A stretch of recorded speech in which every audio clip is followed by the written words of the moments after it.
buenas tardes. En 5 minutos.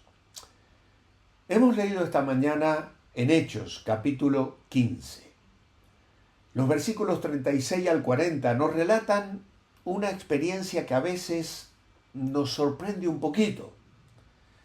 Dice la Escritura: unos días más tarde, Pablo dijo a Bernabé: volvamos a visitar a los hermanos de todas las ciudades en que hemos anunciado la palabra del Señor para ver cómo están. Allí se gesta lo que se conoce como el segundo viaje misionero. Era tomar la decisión de una nueva gira, y la razón para tomar esa decisión era el celo de Pablo. No había sido llamado a quedarse en Antioquía, sino a salir. El pastor no puede abandonar el rebaño a los peligros. Y esto lo vamos a ver luego plasmado en Primera Tesalonicenses 2, cómo él habla a los creyentes de aquella iglesia. Pero luego vemos la decisión de salir. ¿Quiénes deben formar el equipo? Surgen diferencias.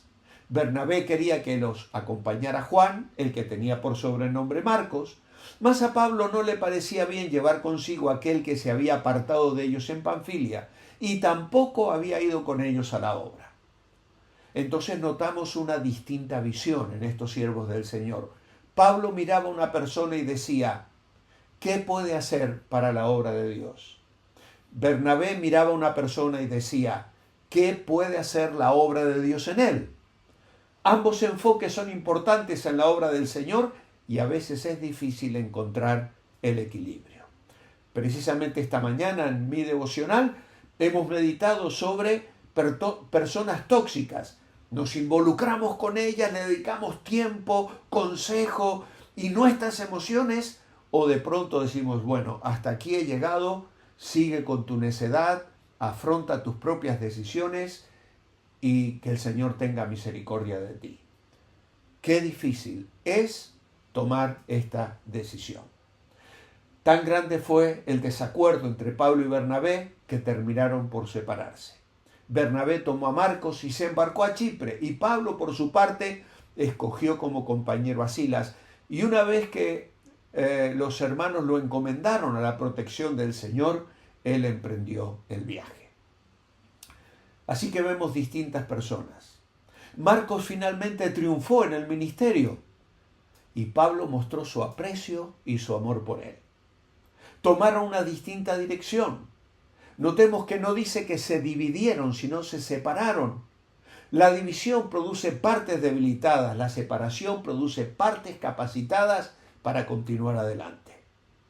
Y entonces vemos el plan para el viaje. Revisitar antiguos campos. Necesitaban simpatías por las pruebas que sufrían, inspeccionar para ver cómo estaban, darles instrucción para las muchas incógnitas y la nueva forma de vida que aquellos creyentes ahora habían asumido. Pablo seleccionó a un nuevo compañero, Silas, hombre distinguido en la iglesia y un profeta que había sido escogido para llevar los decretos del concilio de Jerusalén. Silas probablemente es una versión griega del nombre Saulo. Fue coautor con Pablo de las epístolas a los tesalonicenses y escriba de la primera epístola de Pedro. Era un ciudadano romano.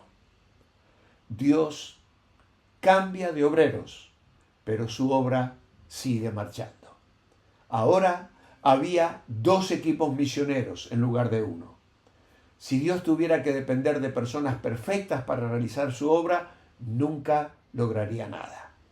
Nuestras limitaciones e imperfecciones son buenas razones para que dependamos de su gracia, porque nuestra suficiencia solo viene de Él.